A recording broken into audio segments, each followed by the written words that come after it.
Yo, yo, yo, welcome to Hard Pass. I am your host, Jacques Slade. It's the show that feels T-Pain's, pain. I was today years old when I found out about the requests folder on Instagram that's full of celebs trying to reach me.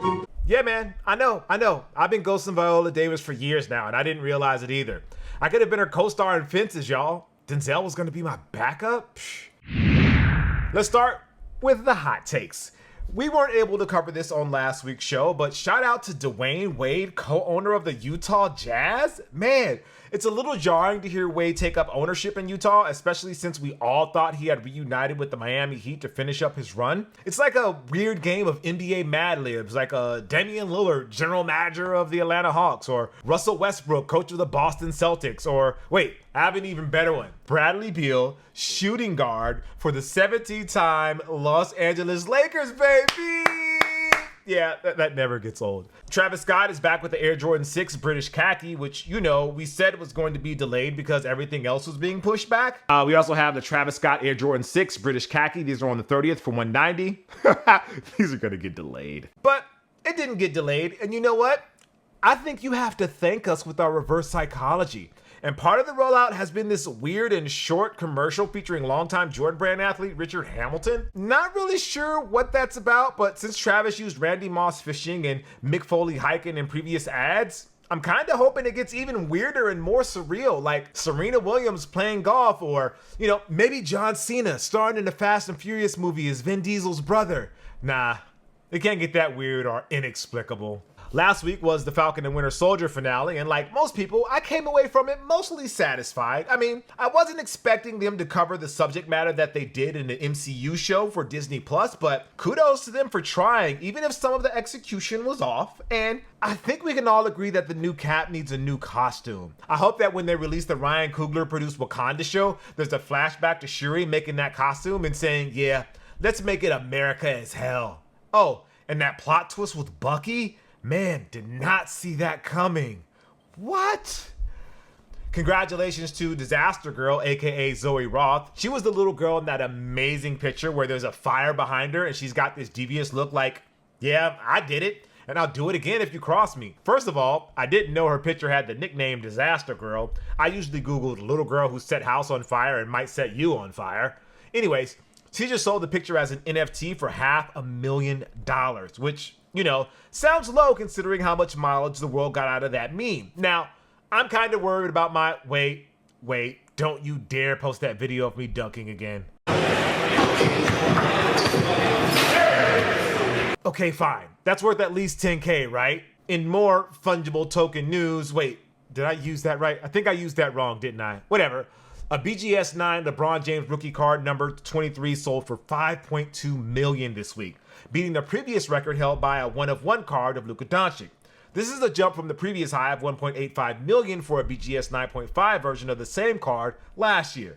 The lesson? There's a lot of people with a lot of money and a lot of free time and huge desires to clout chase. If you have an idea of when you think you're going to cash in, do it a week earlier, kids. You don't want to be the guy or girl who has a pair of Lightning 4s and held onto them for all these years only to have a news of a retro bite you in the ass.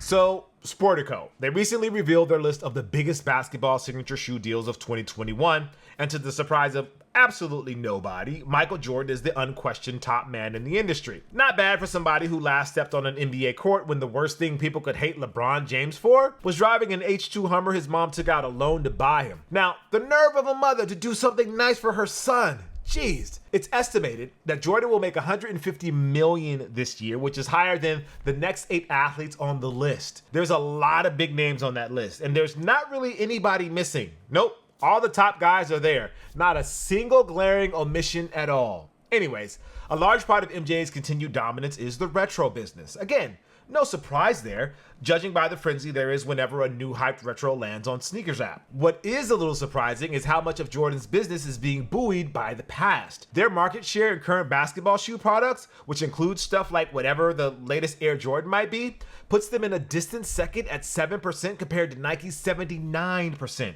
However, those numbers flip in the retro market with Jordan Brand owning 55%. Nike's drop isn't as dramatic as Jordan Brand's rise in the retro field, taking 40% thanks to their own robust catalog of old favorites. It's kind of sad though that Adidas Originals is way behind at 3%. But hey, when Adidas Yeezys are old enough to retro, I bet those Adidas numbers will start to climb. Although, at the current rate that Yeezys quote-unquote restock, it's going to be a long time before we see a true retro of, say, the Turtle Doves or the Wave Runners. Where there should be cause for concern is in the current basketball shoe market, which is not in a good place. While stars like LeBron and Steph and Harden are collecting a lot of sneaker money, the performance sector stumbled in 2020, dropping by 23% according to market research firm MPD. How much is the gap between performance and retro? Well, performance did $600 million in 2020, but retro did $3.9 billion. That's a lot of old Jordans and Dunks, man. Gone are the days when brands would try to convince you that the signature shoe product that they were making was a solid option for on the court and off the court activities. Sure, you might hear a signature athlete or a designer pitch their shoes as being capable of both, but it's a throwaway line that means nothing at this point. What the brand would rather have you do is buy both the current signature product and the retro product, and judging by the number of signature products that's out now, the retro market down the line is going to be crazy. The player leading that charge? Well, it was Kobe, but that's going to take some time to sort itself out. Anyways, it's going to be LeBron at $32 million per year, and if you ask Maverick Carter, it's a part of a lifetime deal that will eventually be worth $1 billion or more. The number 2 man on the list, LeBron already has retros out in the stores, from the Zoom generations to the recent released blue and orange LeBron 8s. Not all of LeBron retros sell out though, so he's not quite at Jordan's level yet, but give it some time. As LeBron's fans grow up and use their disposable income to buy the dream sneakers of their childhood, we'll get to the point where LeBron's will mean retros the same way that Jordan's mostly mean retros. Next on that list, you've got Kevin Durant at $28 million a year, and I have to say, if there's anybody on the top half of this list who I'm not sure of what their sneaker future will be, it's KD. Like, LeBron's shoes might look like battle armor for the inevitable alien invasion, but they have a style to them that you can understand. We've seen them cross over to the lifestyle space with collabs with Harlem's Fashion Row and Atmos. Like, look at these Sakura LeBron 18s and convince me those are Hooper shoes. Those are made for hanging out underneath a cherry blossom tree in Japan in the summertime. Sorry, we're just having a happy thought there for a second. Nike tried with Don C to breathe some casual vibes to the KDs, but I wasn't fully on board with that attempt. Hopefully we'll get more creators out there who have a vision for what KD's retros could look like in the future, because you can only do the creamsicle so many times before that idea runs out. After KD, we've got Steph Curry, who reportedly makes $20 million with Under Armour, and that doesn't include his ownership stake. While we wonder if LeBron is ever going to go the route of Jordan Brand, the Curry brand has already begun with the release of the Curry 8 Flow. There's still a UA logo on the shoe, but I think that's on the way out in the future Curry signature shoes. At least it should be if we're going to take this new endeavor by Steph seriously. Rounding out the top 5 is James Harden at $14 million a year with Adidas.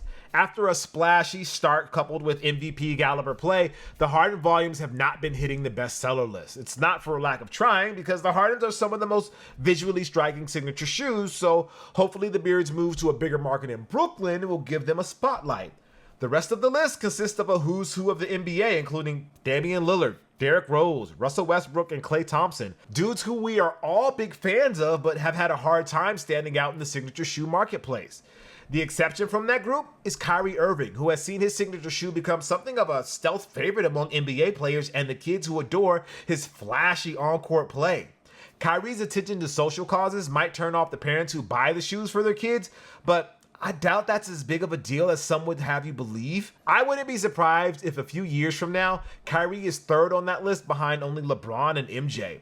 His shoes are that popular, and to be fair, that good. As for the future, the newest names on the list, well, they might be the most promising. Giannis Antetokounmpo's Zoom Freak line is only 2 deep, but Nike can already boast that the Zoom Freak 1 was their largest signature shoe debut ever. Being in Milwaukee is obviously far from ideal, I guess, but if Giannis keeps collecting accolades and eventually championships, I don't think it's going to matter if he wears a Bucks jersey or a Lakers jersey. Although, Giannis wearing a Lakers jersey in a few years would be really nice. His bubbly good guy persona combined with his affordable signature shoes have him firmly slotted in the space Kevin Durant was in his earlier days, and that's where he should stay. And then there's Zion. The Jordan Zion 1 just recently dropped and some sizes are already hard to find online. It's a promising start for arguably the most hyped kid to enter the NBA since LeBron. And I hope Jordan Brand is able to capitalize on Zion and eventually the Luka Doncic signature shoe, because if there's one problem they haven't been able to solve, it's making their signature shoe athletes relevant. If Zion and Luka are able to do that, that just builds upon the massive lead MJ already has on LeBron and the rest. Despite retros being big business, we need their current crop of signature shoe athletes to succeed and thrive. Why? Because today's signature shoes are tomorrow's retros. Of all the people to make this salient point, it was an extra in a John Wall commercial. Then you get a little comfortable. Lose the girl, lose the mansion, then you end up doing local car dealer commercials. That is not happening. But then you drop your retro at Foot Locker. Okay, maybe that is happening. Like, it's kind of a bummer if you think about it, but Wall has been kind of going through the same motions that were in his commercial, except that it was injuries that caused his downfall. But when it comes time to retro his short run as the signature shoe athlete a few years from now, it'll be more popular than ever. Okay, maybe not the Walls or the KDs or the Roses or the Why Nots, but I feel like we are undervaluing the LeBrons, the Kyries, the Currys, the Hardens, and the Zoom Freaks as future retro product. We don't totally appreciate what we have right now until it's in the past and we've had time to reflect and regret. Like, damn, I wish I had bought those Kyrie 7s when they were on sale and easy to get. Is a phrase I think you're gonna hear quite a lot in 2031. Yo, it's the Heat Check, where we bring you everything that's dropping this week. First up, let's cover the sneakers that have already been delayed a bunch. We have the Air Jordan 1 Rush Shadow on May 4th for $170, the Air Jordan 11 Low Legend Blue May 7th for $185, and the Adidas Yeezy 500 Inflame on May 8th for $200. So the Little Mermaid and Adidas Originals pack drops on the 4th. Bet you didn't have Adidas will launch an entire collection of sneakers dedicated to Little Mermaid in your 2021 predictions, but we've got it coming this week. Featuring the characters from the iconic Disney film, it covers everything from Superstar to the NMD. The nods to the film are subtle because I guess the focus is more on the brand's push for sustainable sneakers. Atmos Nike LeBron 18 Low Biotech on the 4th for $160. Based on the iconic Atmos and Nike Air Max 1 collab from 2003, the homage is actually very well done. I can't imagine it will be as high in demand as the Air Max 1 was, but it does allow us to see how versatile some of these silhouettes can be when given the sources to create outside of the swoosh, or at least swoosh adjacent. We have the Jordan Zion 1 ZNA on May 5th for $120. Get it, ZNA, because his name is Zion, and damn, well, at least I didn't make a Kendrick Lamar reference or anything like that. Nike Air Max CB2 94 USA May 5th for $160. Returning after a 6-year absence. I'm not really sure if this is supposed to be part of a larger Olympic pack of sneakers from Nike Sportswear or not. Then again, the Olympics are up in the air right now, even though Japan is trying really hard to make it happen. I guess we'll have to wait and see if these get delayed too. Women's Air Jordan 11 Low Bright Citrus May 6th for $185. I know the Jordan 11 Lows kind of just drop whenever they drop, unlike the Holiday 11s that sneakerheads kind of build their entire year around, but it is a little surprising to see this one come back so soon. These first released in 2001 and like the CB294s got a retro in 2015. Adidas Ultra Boost 1.0 ZX 9000 May 7th for $180. Based on the iconic Adidas trainer, maybe the most interesting feature of this shoe, other than how well they were able to transfer the ZX's color blocking onto an Ultra Boost, is the yellowed boost cushioning. Like, I'm just now getting used to the idea of pre-yellowed midsoles as a design choice. I'm not sure if I'm there yet with Boost getting the same sort of treatment. Air Jordan 7 Flint May 8th for $190. A retro of a colorway that first released 15 years ago, almost to the month. I vaguely remember Boogie Cousins wearing these back when he was still with the Sacramento Kings. Man, that must feel like a lifetime ago for some of you olds out there, huh? I mostly know Boogie as a Warrior in the 5 minutes he was with the Lakers. Nike Kyrie 7 Daybreak May 8th for $130. Available in full family sizing, Kyrie's latest sneaker may or may not have a connection to Hot Wheels toys if we're going by the flamed out swoosh and its gradient tones. Maybe there's more to it since Kyrie's the type to go for the official license if his kicks are inspired by a particular brand. See Kyrie's based on cereals, donuts, and well, more donuts. And then my pick of the week is the Adidas ZX 8000 Lego pack on May 7th for $140 each. Consisting of 6 colorways that represent some of the base Lego brick colors, these monochromatic kicks are broken up only by the Lego logo on the tongue and the yellow and white and red 3 stripes. Nods to the iconic bricks can be found on the heel, dubre, and on the eyelets. And now for a heat check on Marvel fanboys. So last week, Some fans put up a Bring Back Tony Stark billboard in LA with the hashtag Bring Back Tony Stark to life, which is like redundant, but whatever, that's not the point here.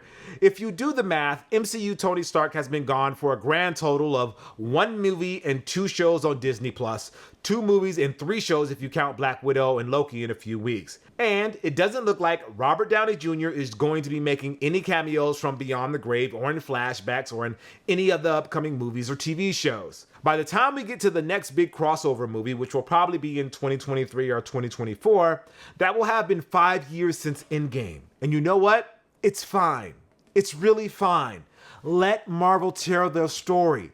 They've more than earned the right to give us a story that doesn't revolve around the Iron Man and Steve Rogers Captain America bromance that's been at the heart of the MCU for like almost a decade. Ugh, I knew this was gonna happen when Tony died in Endgame. Actually, I even made this point in one of the first episodes of Hard Pass. But what happens when we start going all in on the next chapter? By the time we get to the next big major movie crossover, there will probably be mutants, Celestials, Eternals, Inhumans, and Silver Surfers. But there might not be certain Avengers or Guardians to continue on that ride, and that's not going to sit well with the fan base. So now there's a clear line of delineation. You've got what I'm sure will be a growing contingent of fanboys who will demand Tony Stark return like they wanted the Snyder Cut, and there will be the rest of us who just want to be taken on a ride and enjoy it when it's good and critique it when it's bad. If there's a good story reason for Tony Stark to come back, Marvel will roll out the exact right amount of brink trucks full of money to convince Downey to come back. If they don't, I'm going to enjoy or not enjoy all of these movies and shows because what are we going to do? I hate this 3000. All right, it's time for this week's Hard Pass, where we take a look at something in the culture that just needs to go. Like making the shoe more than just a shoe. During a recent investor call, WWE President Nick Khan went viral for a rather humorous comment when talking about their competition. As many of you know, in the past 2 years, we've seen the growth of rival wrestling promotion called AEW. The upstart brand has become the wrestling show of choice for the hardcore fans who have grown to loathe the PG-rated spectacle of WWE. At the same time, if you think of AEW and WWE as the retro sneaker market, AEW is Adidas Originals and WWE is Nike and Jordan brand combined. AEW will get their rating wins here and there, and it'll draw the ire of WWE corporate, but it's a mild annoyance to them at worst. They've got bigger things to worry about, and Khan explained those bigger things in the goofiest way possible. He said that, quote, honestly, everything is competition for everything. So movies are our competition. People sitting and deciding just to text all night is our competition. All we're focused on is attracting eyeballs to our content, end quote. The man just said with a straight face that people texting is competition to Monday Night Raw. That's like saying Hard Pass is the competition for WrestleMania. Like, technically, he's not wrong. Everything is a competition against everything when it comes to eyeballs and mindshare. You just don't explain it that way. I mean, there's a reason why half of your feed on sneakers is content and videos and editorial created by Nike. Why would you have the customer leave your app to go to an independent blog or Twitter or Facebook or the WWE network on Peacock when you can just create your own in-house stuff where you have total control over what gets posted?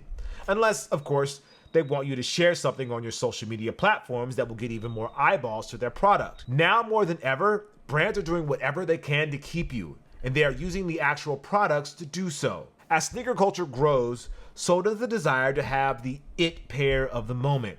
Some people will be able to get said sneaker, whether it's by luck of the draw or through a connection or by giving West Coast Joe and West Coast Joe adjacent types the bag. But then there's a group of people who are willing to buy fakes or reproductions or unauthorized authentics.